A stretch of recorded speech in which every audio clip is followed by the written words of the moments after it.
चलो चलो चलो ऐसे ही करके थोड़ा साइड सीसीए सीसीए में आपका स्वागत है। हम अभी उत्तर प्रदेश की कैराना लोकसभा सीट पे हैं और लगभग ये तय है कि इकरा हसन ये चुनाव जीतने वाली है। समाजवादी पार्टी के यहाँ से उम्मीदवार ईसी की वेबसाइट के हिसाब से लगभग 65,000 की काउंटिंग बची है और 68,000 से इकरा हसन आगे हैं। तो अब कुछ बहुत ही ज़्यादा बेईमानी करनी पड़ेगी उनको हराने के लिए। तो इकरा जी आपकी जीत पर आपको बहुत बहुत मुबारक। कैसा लग रहा है इकरा जी, क्योंकि ये आसान चुनाव तो नहीं था। थोड़ा पीछे हो गया चुनाव के दौरान हमने बहुत उतार चढ़ाव देखे, लेकिन जितनी मेहनत हुई उतनी ही मिलती है, जीत भी महसूस हुई है। तो मैं सभी का शुक्रिया अदा करना, खासकर एक सेकंड इधर से पीछे हो जाओ प्लीज़ इधर। हाँ सॉरी। हमारे कॉन्स्टिट्यूएंसी के जितने भी लोग हैं जिन्होंने अपना आशीर्वाद हमसे दिया और भाजपा को यहाँ से हराने का जो सिलसिला है उन्होंने शुरू किया, उनका सभी का दिल से धन्यवाद देना। और ये चीज़ भी आपने क्या इसी मार्जिन को एक्सपेक्ट किया था कि लग रहा है कि अब लगभग 65 से 70 के बीच की आपकी जीत होने वाली है? क्या आपने यही मार्जिन एक्सपेक्ट किया था, थोड़ा बड़ा किया था? ईमानदारी से अगर आप बता सकते हैं। जी, लगभग इतने के अंदाजे में ही किया था और जीत है, थोड़ी हो ज़्यादा हो तो बस उसी की हम सब शुक्रगुजार हैं कि यहाँ से हम जीत पाए।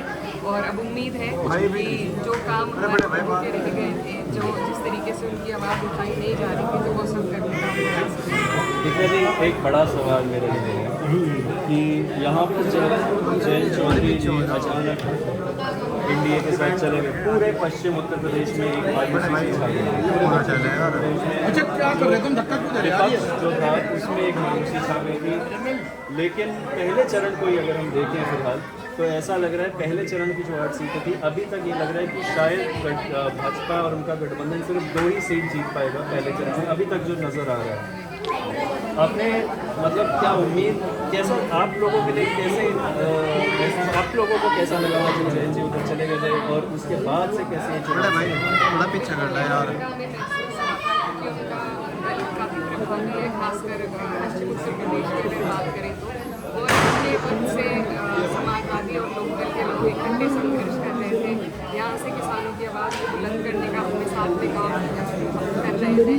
तो जब एकदम चुनाव से कुछ महीने पहले उन्होंने जब भाजपा में शामिल होने का काम किया तो काफ़ी परेशानी दिक्कत महसूस हुई, लेकिन हमने हिम्मत हौसले से काम लिया और कोशिश करी कि अपने ही माध्यम से लोगों तक पहुँचे और उन्हें जोड़ने का काम करें।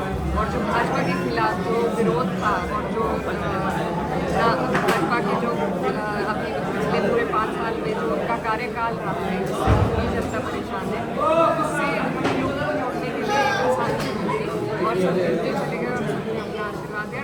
ज़रूर मुश्किल रहा शुरू में, लेकिन फिर धीरे धीरे आसान हुआ। कैराना मुजफ्फरनगर या पूरा पश्चिम उत्तर प्रदेश बहुत उतार चढ़ाव देखे हैं। 2013 में एक ऐसा दंगा हुआ था जो पश्चिम यूपी ने देखा नहीं था इतना बड़ा, खास करके कैराना मुजफ्फरनगर कभी नहीं देखा था, शामली मुजफ्फरनगर ज़िलों में। 2014 का चुनाव भी हमने तब बहुत करीबी से देखा था और शायद ये दिन आएगा किसी ने सोचा नहीं था। उस पूरे उतार चढ़ाव से क्या अब आपको लगता है जो एक खाई बनी थी उस दंगे के बाद, क्या अब वो खाई पूरी तरह से किसी न किसी रूप में अब वो काफ़ी हद तक पट गई है? बिल्कुल ऐसा बिल्कुल हमें लगता है कि अब जो धर्म के आधार पर, जातियों के आधार पर जो एक विभाजन भाजपा ने पैदा करा था हमारे इलाके में, वो काफ़ी हद तक मिल चुका है। और उसका सबसे बड़ा उदाहरण अगर आप देखें तो ये चुनाव है अपने आप में, हमारी जो सीट है इसका समीकरण ऐसा है कि अगर ये चुनाव हम धर्म के या जातियों के आधार पर लड़े तो कभी नहीं जीत सकते। ये चुनाव तभी जीत सकते हैं जब 36 बिरादरी का साथ हो, और आज जब हम जीत रहे हैं तो इसका यही तात्पर्य है कि सभी ने साथ दिया है और सभी का आशीर्वाद रहा है, हर बिरादरी हर वर्ग का, और बदलाव के लिए सबने वोट किया है। तो ये बदलाव की जो भावना है, ये एकता के रूप में जो उभर कर आई है हमारे इलाके में, तो इससे जो पुरानी खाई है वो पटने का काम। और उसी के साथ मैं जल्दी से ये सवाल जोड़ूंगा कि पिछले 10 सालों में इस इलाके में बड़े बड़े चाहे दलित आंदोलन हो चाहे किसान आंदोलन हो, उसका असर इस चुनाव में कितना देखने को मिला? देखने को मिला। जो किसानों को पिछले 2 साल से सरकार नकारे जा रही है, एक बड़ा आंदोलन चला, उसके बाद हमारे खुद के जिले में भी बिल्कुल आप क्या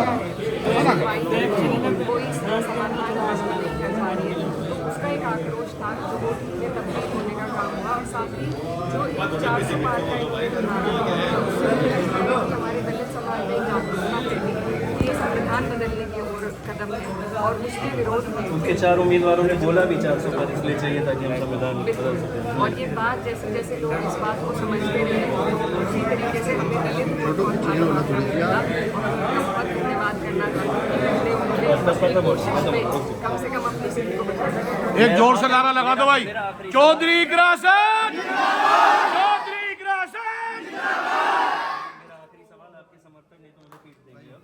मेरा आखिरी सवाल है, एग्जिट पोल देखने के बाद कितनी मायूसी हुई थी और आज के नतीजे जो सिर्फ यूपी में ही नहीं लेकिन पूरे इंडिया गठबंधन के जो आ रहे हैं, उसके बाद आपको क्या लग रहा है? एग्जिट पोल और अभी तक का जो बीच का 3 दिन का फासला था, एग्जिट पोल से कन्फ्यूजन पैदा हुआ था, लेकिन हम लोग रातल पर अपनी अपनी जगह पर सबने काम किया था, तो हमें उम्मीद यही थी कि एग्जिट पोल बिल्कुल झूठे हैं, फरेब है ये एग्जिट पोल है, और वही आज साबित नहीं हुआ।